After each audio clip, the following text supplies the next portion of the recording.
तत्राश्चर्यं मया दृष्टं श्रूयतां तन्मुनीश्वरः। एक आश्चर्य देखा, एक वृक्ष के नीचे एक युवती स्त्री बैठी है, जवान है युवती, लेकिन उसकी दोनों तरफ में, उसकी गोद में दो वृद्ध लेटे। कोई पंखा से हवा कर रहा, कोई पानी पिला रहा, वो रो रही है। नारद जी बता रहे हैं, महाराज वो रो रही है, कोई आंसू पोंछ रहा पर वो रो रही है। नारद जी बोले भैया हमें लगा ये कोई बड़ी दुखियारी है, कुछ गड़बड़ हो गई है, चलो पूछना चाहिए क्या गड़बड़ है। नारद जी बोले भैया हम जाना चाहा हमने, पर मध्य से ही बीच से हम लौट आए। क्यों लौट आए? बोले हमको लगा हम जाएं और कहीं वो कह दे ए बाबा जी यहाँ सब स्त्रियां स्त्रियां हैं, तुम्हें क्या लेना देना, हमारे समूह में तुम क्या कर रहे, चलो इधर से। तो बोले बुरा लगेगा। नारद जी बोले भैया जैसे ही हम वापस आने लगे मध्य रास्ते से, उसी समय वो स्त्री चिल्लाई, भो भो साधु क्षणम तिष्ठम मच्चिंतानमपि नाशय। महाराज रुको, ए महात्मा रुको, ए साधु महाराज रुको। साधुओं के तो दर्शन करने मात्र से दुख भाग जाता, और आप बीच से क्यों वापस जाने लगे, वापस आओ। नारद जी वापस आए, पूछा कौन हो तुम? उस स्त्री ने अपना परिचय दिया, महाराज मेरा नाम भक्ति है, ये जो दोनों वृद्ध लेटे हैं मैं इनकी मां हूं, ये दोनों मेरे बेटे हैं, एक का नाम ज्ञान है, दूसरे का नाम वैराग्य है। नारद जी चौंक गए, मां जवान है, बेटा वृद्ध है, बताओ कितना विचित्र, कितनी विचित्र बात है। एक बात बताओ देवी जी, आप जवान हो, बेटा दोनों वृद्ध हैं, कारण क्या है? भक्ति देवी बोली महाराज ये कलयुग का प्रभाव है, कलयुग के प्रभाव के कारण हम तीनों वृद्ध हो गए थे।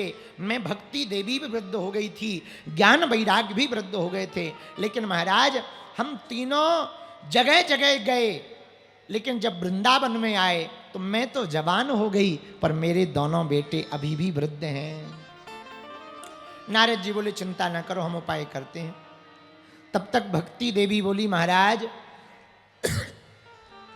यदि हमारे दोनों बालकों की मूर्छावस्था नहीं खुलेगी तो सुन लो कान खोलकर, इदम स्थानम परित्यज्य विदेशम गम्यते मया, हम यह स्थान छोड़कर विदेश चले जाएंगे। बोलो सीताराम, जोर से बोलो, और जोर से बोलो।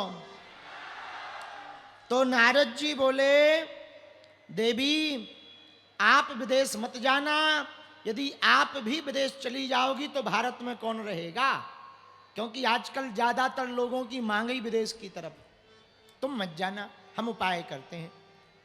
नारद जी बोले भैया हमने दोनों को ठीक करने के लिए जितनी चूरन चटनी जानते थे सब लगा दी, गीता पाठ पढ़ा, जल पिलाया, महामंत्र सुनाया, नारायण मंत्र सुनाया, नारायण कवच सुनाया, पर दोनों की मूर्छा अवस्था नहीं खुली। उसी समय आकाशवाणी हुई, नारद जी आप यदि दोनों बालकों की मूर्छावस्था को खोलना चाहते हो तो सत्संग करो। अच्छा आकाशवाणी ने सत्संग तो कह दिया, पर ये भूल गए, ये नहीं कहा कि कौन सा सत्संग करें। उसी सत्संग के को जानने के लिए हम निकले, इसलिए हमारा मुंह लटका है, क्योंकि हम संतों के पास गए तो जैसे ही लोगों को पता लगा कि ब्रह्मापुत्र नारद जी आए हैं सत्संग के बारे में कुछ पूछने, तो बोले महात्मा या तो भाग गए या मौन हो गए, कि अब नारद जी को कौन ज्ञान दे, कोई छोटा मोटा हो तो ज्ञान दे दे।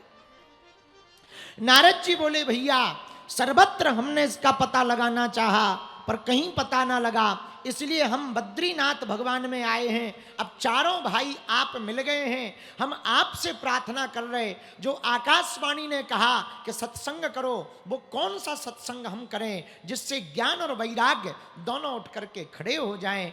चारों कुमारों ने मुस्कुरा कर कहा, नारद जी आप चिंता मत करो, मानो तुम्हारी समस्या हल हो गई।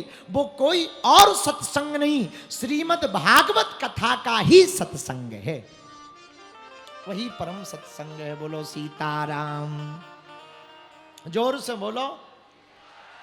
तुरंत चारों कुमार और नारद जी नीचे उतर कर आए।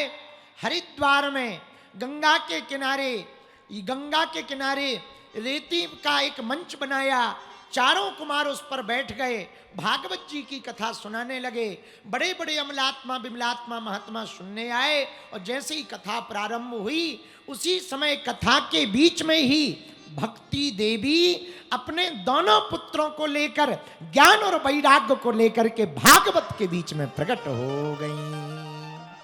बोलो भागवत भगवान की।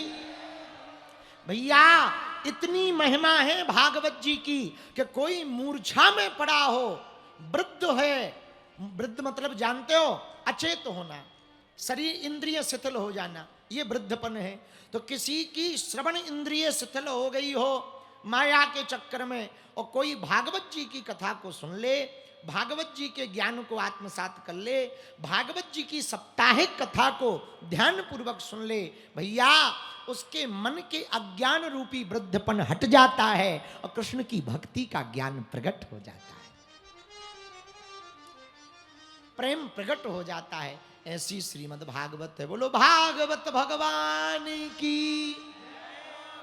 तो इन 7 दिनों में किन किन ने भागवत जी को सुना, क्या क्या फल मिला, इन 7 दिनों में सुनाया जाएगा। आज चूंकि पहला दिन है तो आपको भी लेट, हमको भी लेट हो गया आने में। कल कितने बजे आना है? अरे जोर से तो बोलो, और जोर से बोलो। कौन कौन नहीं आएगा हाथ उठाओ।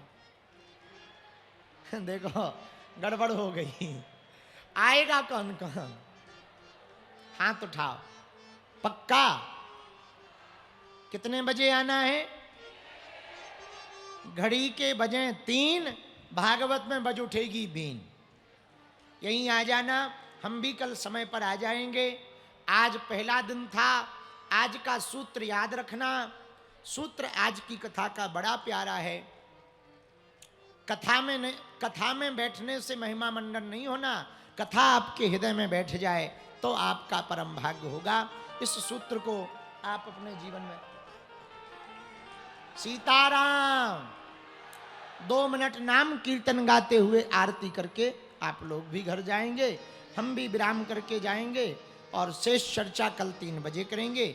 आज की वार्ता को विराम करते हैं। बोलो सीताराम। जोर से बोलो।